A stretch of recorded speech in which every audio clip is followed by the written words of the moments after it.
Some questions don't just change what you know, they change who you become. Welcome to Chapter 6 of The Human Condition, a documentary series exploring the invisible forces that shape our thoughts, choices, and lives. When was the last time you looked in the mirror, not to fix your appearance, but to ask a much more uncomfortable question? Who am I when no one is watching? Most of us believe we know ourselves, but perhaps we only know the version we've practiced.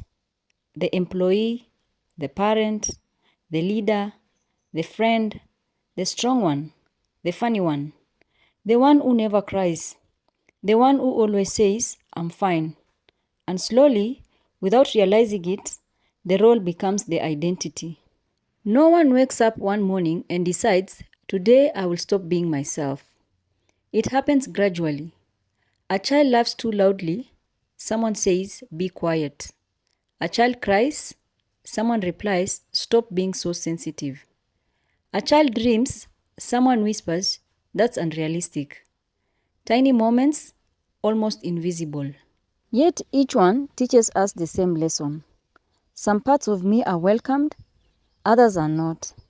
So we adapt, not because we are dishonest, but because we want to belong. There is something intoxicating about approval. It feels like acceptance, validation, or love. But sometimes, approval comes at a cost. Imagine spending years becoming exactly who everyone expects you to be. Successful, reliable, strong, always available, always agreeable. Then one quiet evening, you ask yourself a terrifying question. If I stopped performing today, who would still recognize me? Perhaps the greatest performance is not on a stage. Perhaps it's the one we perform every day without realizing it. Pretending is exhausting, not because wearing one mask is difficult, but because remembering all of them is.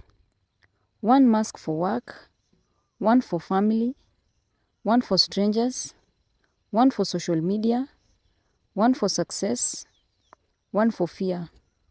Eventually, we become so skilled at performing that even in moments of complete silence, we forget which face is truly ours.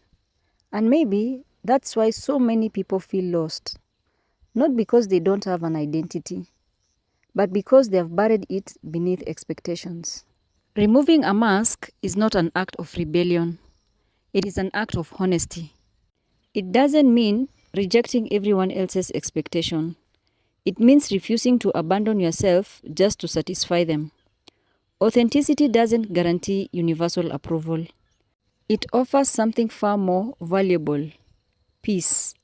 Because there is extraordinary freedom in no longer having to remember who you are pretending to be. Maybe becoming yourself was never finding someone new. Maybe it was about having the courage to stop hiding the person who has always been there. If today's chapter made you reflect on your own life, we would love to hear from you. What is one mask you've worn for so long that you're ready to put down? Share your thoughts in the comments below.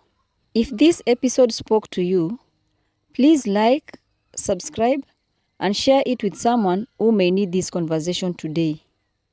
If these conversations inspire you and you'd like to help us continue creating thoughtful documentaries exploring philosophy, psychology, consciousness, spirituality, historical wisdom, and the mysteries of human experience, please consider supporting Novara Wisdom Gems through the links in the description.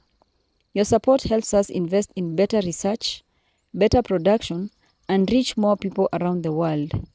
Because some questions don't just change what you know, they change who you become. But if we've spent years wearing masks to gain acceptance, why are we so afraid of being truly seen? In our next chapter, we will explore the fear of being seen and why authenticity can feel more frightening than fear. Until next time, keep questioning.